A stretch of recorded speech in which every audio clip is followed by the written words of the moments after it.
viendo, bienvenidos a todos a este canal.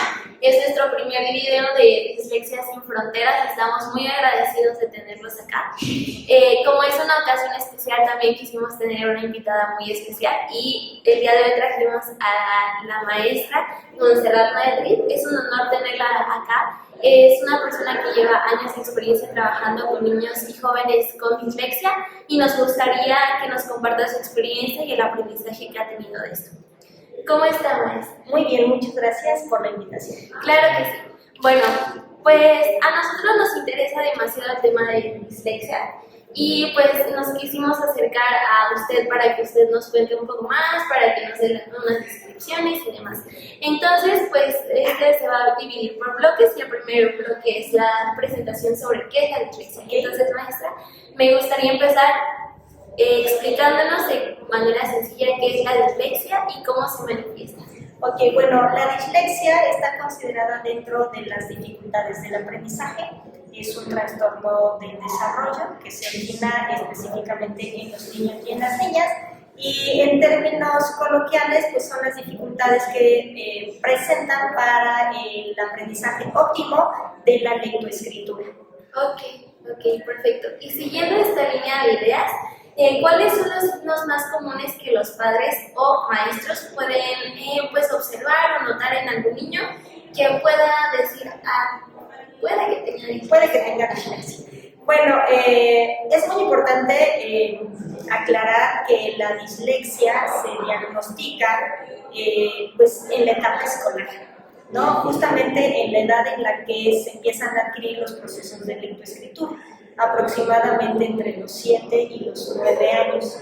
Más chiquitos no podríamos diagnosticar como dislexia por muchos factores. Uno, por la edad, porque están en el proceso de consolidación, pero ya cuando migran a la primaria, de preescolar a la primaria, y vemos que a lo mejor en primer año todavía no reconoce, o todavía no ubica, o todavía no inicia el proceso de la lectoescritura, todavía podemos dar tiempo, porque suele ser un proceso natural en ese grado y en esa edad. Pero si vemos que los niños ya tienen 7, 8, 9 años, que están teniendo graves dificultades para acceder a la lectoescritura, bueno, los papás se dan cuenta pues básicamente desde que se les olvida el alfabeto, de que les cuesta mucho ubicar las palabras, se les dificulta la lectura, a lo mejor lo que hoy trabajaron en una palabra sencilla como cama, al otro día se les llega a olvidar. No pueden diferenciar y clasificar los sonidos de las letras, de las vocales, de las consonantes. También se puede dar que a la copia del pizarrón hacia el arrastre del lápiz o de la escritura haya omisiones o se añadan letras, se escriba o tenga la famosa escritura en espejo, o que se añadan otro tipo de palabras cuando no corresponde a la palabra como tal, ¿no? Entonces, eso es lo que puede observarse y pues también que tengan dificultades para leer porque no pueden identificar. Es como si las letras se les movieran también, ¿no? Que los niños las ven y encuentran todo revuelto. Sí, claro. Bueno, y a todo esto, ¿nos podrá describir cuáles son las causas de la dislexia? Bueno, las causas de la dislexia pueden ser multifactorial. Pueden tener un factor biológico, un factor genético y adicional también otro factor contextual o escolar, ¿no? Dentro de los factores biológicos o genéticos nosotros podemos encontrar desde el embarazo, probablemente dificultades en el embarazo de la madre, uso o consumo de sustancias adictivas, alcohol, tabaco, drogas. La edad de la madre también puede ser un factor adicional, ya que en los trastornos del desarrollo y específicamente también en estos, si hay una predisposición más o menos del 60% de niños que nacen con este tipo de condiciones derivados de factores genéticos o de cuidados del embarazo de la madre. La edad también puede ser un factor. Y también a que justamente al existir este trastorno, pues a nivel cerebral no tenga como tal el desarrollo óptimo en ciertas funciones del cerebro, ciertas áreas del cerebro que puedan verse afectadas. Ok, bueno, va a ser una pregunta un poco redundante porque creo que ya no la respondió, pero creo que es dejar en claro a todo el público y es, ¿la dislexia es una barrera que se desarrolla o que se nace con ella?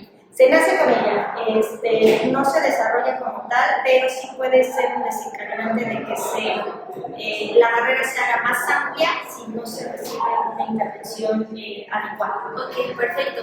¿Y cree que hay algún otro signo que ponga en alerta a los padres o a los maestros, aparte de los que ya nos mencionó? ¿O cuál cree que usted sea como el más puntual en el que tienen que prestar como atención? Pues básicamente que cuando ya los niños se consideren que ya deben estar listos para adquirir el proceso de lectoescritura, el niño a determinada edad no lo alcanza todavía. Ok, perfecto. Entonces ese sería el síntoma, por así decirlo, el más importante. Sí. Ok, perfecto. Bueno, pues vamos a seguir al siguiente bloque, el cual es diagnóstico y tratamiento, y le voy a dejar en manos de mi compañero Diego. Muchas gracias. Perfecto, maestra. Bueno, como lo mencionaba mi compañera, este bloque se va a tratar acerca del diagnóstico y el tratamiento de la dislexia. Primero que nada, quisiera preguntarle cómo o de dónde se origina la dislexia. Bueno, como tal, como ya les había mencionado, el origen de la dislexia pues, es un factor heredofamiliar y genético, también biológico. No es un factor propio de que el niño quiera, ¿no? O no quiera aprender, sino hay situaciones o ciertas áreas a nivel cerebral, específicamente en las áreas que están relacionadas con el lenguaje y el proceso de la adquisición de la lectura y la escritura, que no les permite consolidar de manera adecuada. Es como si estuvieran un poco más desfasados que los niños de su edad. Ok. En cuanto a todo esto, ya como mencionó, los factores biológicos y el desarrollo como tal, ¿los médicos hay algún estudio que puedan hacer para determinar si un niño tiene dislexia o no? Bueno, los médicos como tal no. Porque no es una enfermedad, ¿no? Es un trastorno. Entonces, justamente como no se observa en las primeras etapas del desarrollo del niño y se detectan en la etapa escolar, generalmente es una valoración neuropsicológica o una evaluación pedagógica completa, psicopedagógica completa, que pueda darle pauta al evaluador, en este caso el especialista, de poder identificar a través de ciertas pruebas, ciertas herramientas que ellos suelen utilizar para poder realizar el diagnóstico certero. Claro. En cuanto a los maestros, una vez que, digamos, ven que hay un niño con dificultades de aprendizaje, ¿cuáles son los signos o síntomas más notorios para que alerten a los profesores? Que los chicos no alcancen los aprendizajes esperados del grado escolar. Okay. Cada grado escolar, sobre todo en educación básica, tiene un objetivo, ¿no? Para alcanzar en ese grado.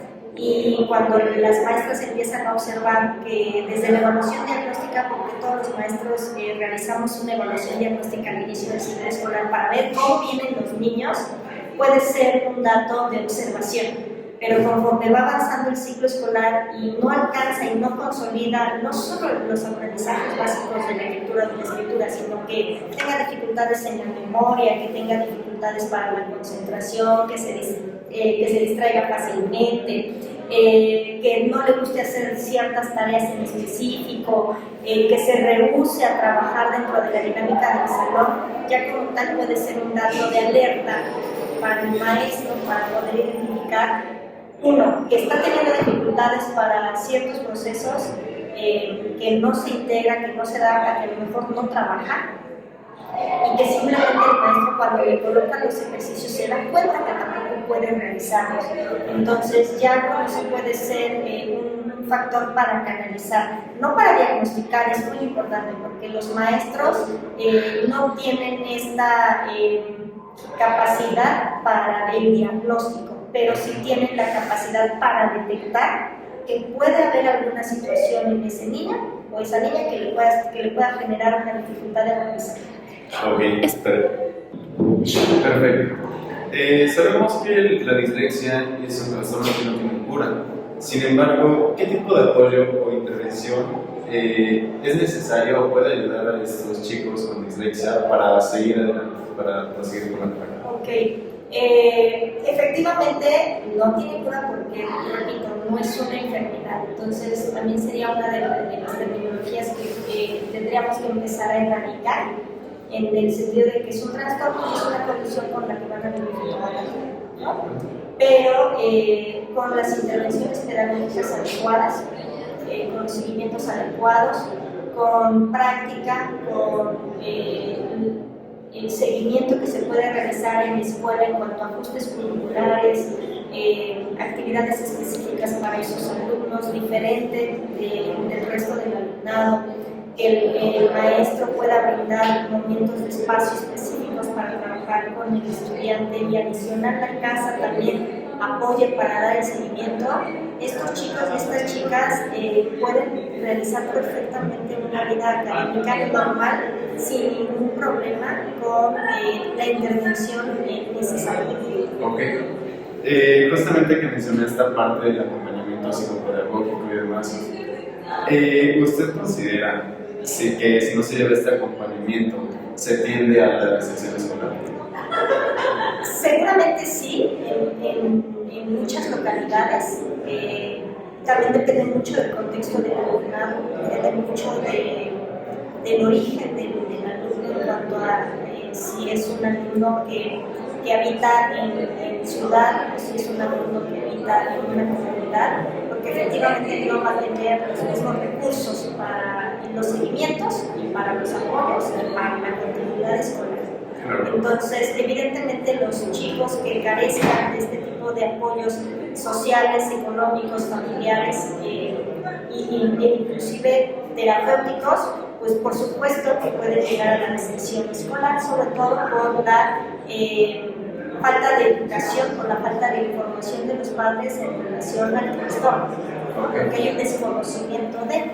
Entonces es más fácil decir, bueno, pues no quiere aprender, no le gusta la escuela, pues mejor lo saco, ¿no? Lo pongo a trabajar, porque lo suyo no es la escuela.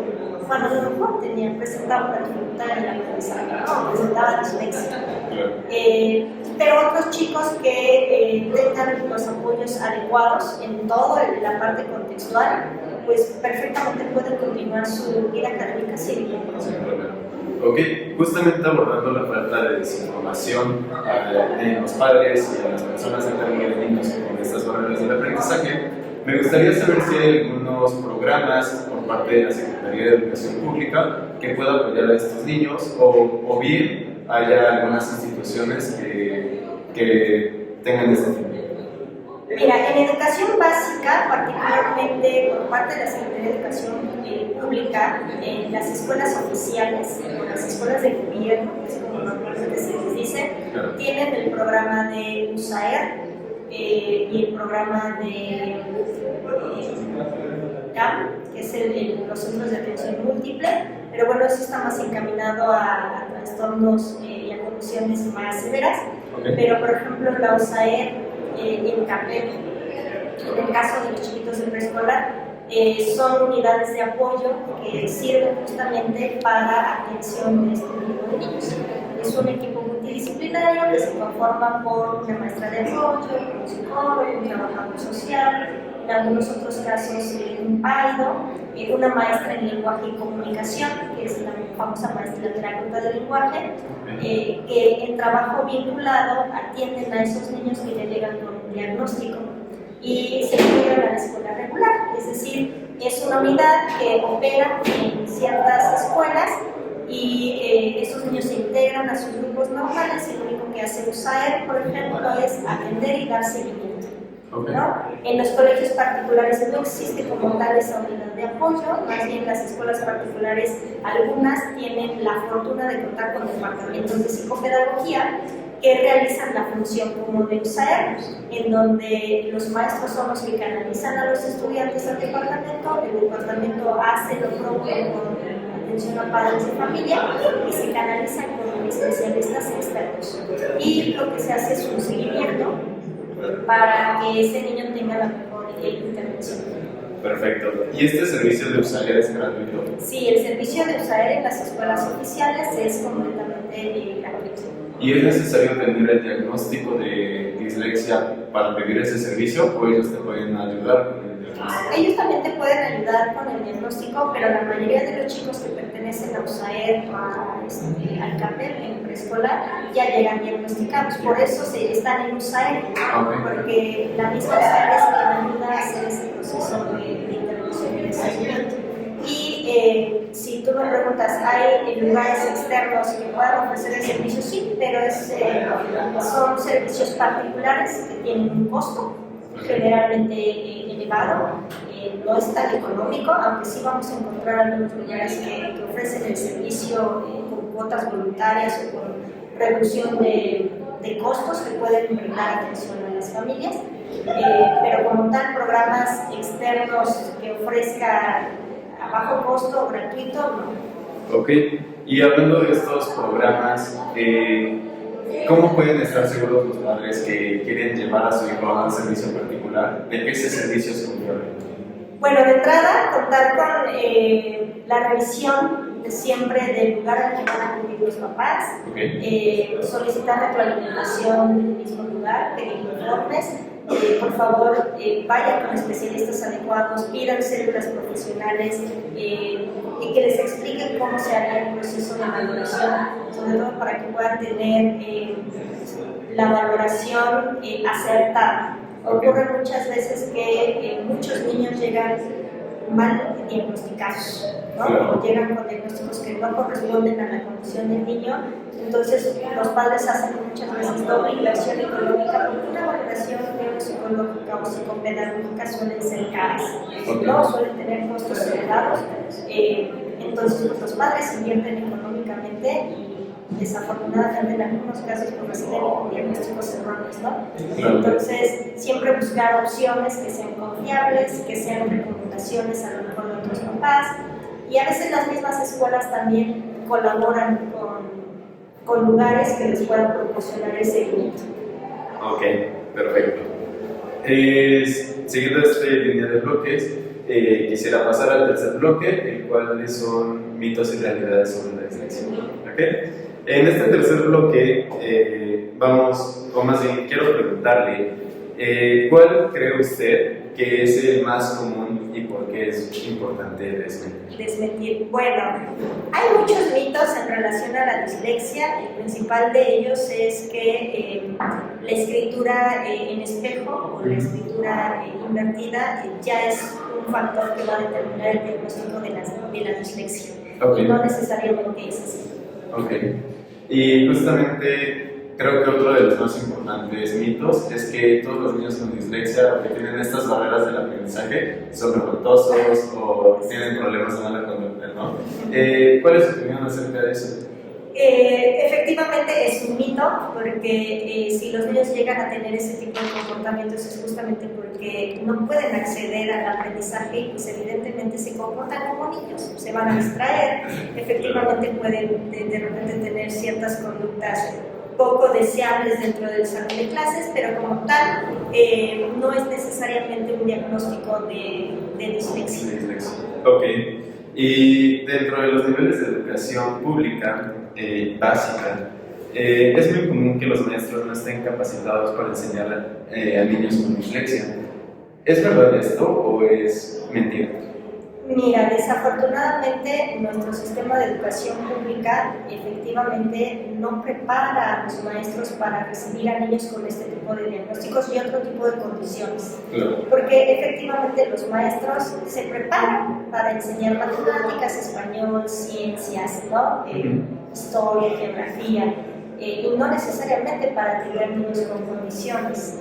Entonces, suele ser muy común que los maestros no es que no quieran estar capacitados, sino que la misma normal no les brinda esas herramientas. Claro. Entonces, los mismos maestros, los que por vocación son maestros y los que aman su profesión, van a buscar capacitarse y van a buscar siempre informarse. Pero habrá otros que estén completamente en ceros o desconozcan toda la gama de diversidades que hoy en día se están recibiendo en las escuelas. Entonces, pues efectivamente cuesta mucho trabajo atender a un solo niño con una condición, cuando a veces hay 35, 40 o 45 niños que atender dentro del salón de clases. Claro. Muchísimas gracias, maestra. Con esto vamos a concluir el bloque 3 y vamos a pasar con el bloque 4, cuáles son consejos para padres y maestros. Le dejo la palabra a mi compañera de Gracias.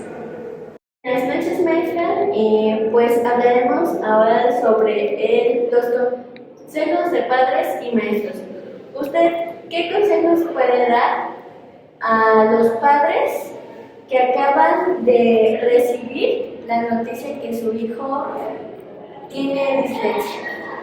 Bueno, el consejo pues básicamente para los padres es que tengan mucha paciencia y que logren entender que la dificultad por la que está atravesando su hijo con un buen proceso de intervención puede salir rápidamente, en el sentido de que la mayoría de los apoyos al ser pedagógicos pues requieren un seguimiento adecuado, que no se frustren, que no pongan altas expectativas en ellos, porque si no puede acarrear pues, un sentido de incompetencia por parte del niño, un sentimiento de inseguridad y sobre todo sentirse insuficiente, en el sentido que el niño piensa que no va a poder. Entonces los papás son los principales aliados para manejar los seguimientos adecuados, que acudan evidentemente con los especialistas adecuados, que no se dejen guiar por opiniones de otros padres de familia o por situaciones que pueden ver a lo mejor en la tele o que no estén bien informados, porque entonces no van a poder ayudar adecuadamente a su hijo y a su hija. Muy bien, muchas gracias, maestra. ¿Y por qué el niño llega a tener problemas emocionales cuando él igual se llega a enterar? Bueno, lo que pasa es que los niños cuando empiezan a darse cuenta que empiezan a tener dificultades en ciertas áreas en el aprendizaje, específicamente de la dislexia, sí puede haber situaciones de autoestima, baja autoestima, problemas de inseguridad, en algunos otros puede haber alguna dificultad de conducta, y no es tanto porque se enteren de su diagnóstico, porque al final son niños, a ellos se les aborda de manera distinta el diagnóstico. Pero dentro de la escuela, pues muchos niños a veces señalan, ¿no? Señalan a otros y eso pues sí puede causar mucha inseguridad, mucho temor, problemas de autoestima por los señalamientos, por las humillaciones, porque son sujetos de burla. Entonces, pues sí hay que entender que es un proceso natural y que la mejor herramienta que les podemos dar no nada más es el seguimiento pedagógico, como ya te lo mencionaba, sino también con un buen trabajo terapéutico en el fortalecimiento de su autoestima. Muy bien, maestra. ¿Y qué podemos hacer cuando los papás se niegan del tratamiento o la noticia de su hijo? Pues definitivamente no va a haber avance. Una negación ante un diagnóstico, independientemente de lo que sea, sí genera un impacto en la familia, pero lo va a generar más en el niño si no se realiza un proceso de seguimiento. Entonces, simplemente si los padres se niegan, si los padres no dan el seguimiento correspondiente, no hacen la intervención sugerida, pues evidentemente no se espera un avance en el niño y lo único que vamos a provocar es que una situación crezca, que se potencialice y que se corra el riesgo de que tenga mayores dificultades en otras áreas escolares.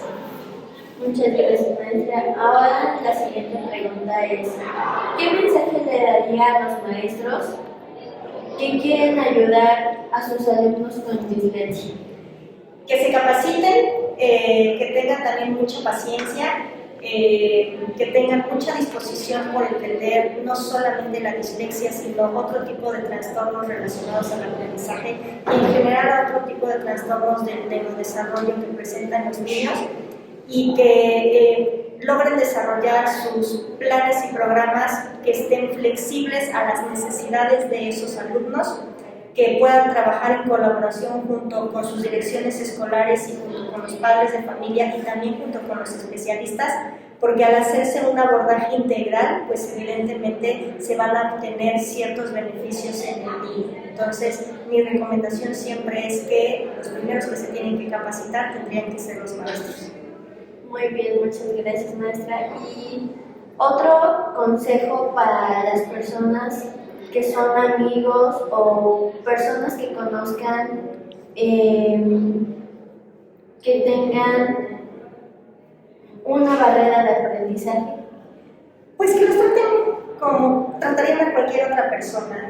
Una persona con dislexia no está impedida para generar vínculos sociales favorables, puede tener perfectamente relaciones de amistad duraderas, sanas, positivas. Los niños suelen integrarse con muchísima naturalidad, entonces el diagnóstico de la dislexia no tiene que convertirse en una etiqueta, sino más bien simplemente es una dificultad en el aprendizaje que no tendría por qué impedir justamente otro tipo de vínculos sociales. Entonces realmente se trata como cualquier otro tipo de persona, de manera natural. Muchas gracias, maestra.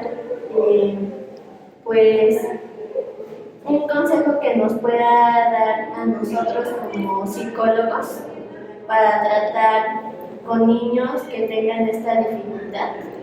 Bueno, de entrada, realizar las evaluaciones correspondientes que puedan identificar la raíz de la situación que está presentando ese niño o esa niña en específico, que también se dote de las herramientas suficientes también dentro del consultorio para poder realizar los abordajes, y que también haga trabajo colaborativo con la escuela y con los padres de familia. Y dentro del proceso terapéutico, pues también darle herramientas que favorezcan su autoestima, que favorezcan su seguridad, que favorezcan su integración social, pero sobre todo que favorezcan el desarrollo académico, que justamente es una de las áreas en las que mayormente se les dificulta. Entonces el terapeuta tendría todas las herramientas para poder ayudar a este tipo de pacientitos a que tengan mejor éxito en la vida. Maestra, ¿qué consejo les daría usted a los niños? Pues a los niños simplemente que sean ellos mismos, que todos los niños y todas las niñas tienen características, formas de ser y de pensar distintas, que una situación que presente una dificultad no necesariamente tiene que convertirse en un problema, y que ellos tengan todas las habilidades, porque ellos pueden tener todas las habilidades para poderlas desarrollar de manera óptima.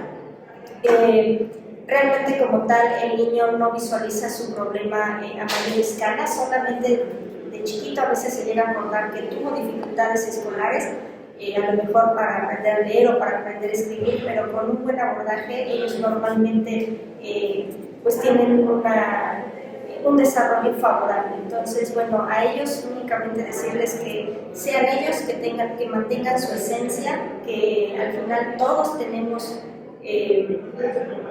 formas distintas de ser, de pensar, de actuar, y que también aprendamos a vivir en la diversidad y a vivir con la diversidad. Bueno, muchas gracias, maestra. Pues me despido. Muchas gracias. Bonita noche. Bueno, pues maestra, muchísimas gracias por su atención, por su cariño, por brindarnos todo el conocimiento, por abrirse hacia nosotros y darnos la información necesaria. Le agradecemos mucho, y pues igual la queremos invitar a seguir nuestro canal de YouTube que se llama Dislexia Sin Fronteras, y a todos ustedes recuerden que este es el primer video, que vamos a seguir teniendo más entrevistas, más especialistas en el tema, y que pues síganos, y si tienen alguna pregunta, alguna duda, pueden dejarla en la caja de comentarios y les estaremos contestando. Muchas gracias. Gracias.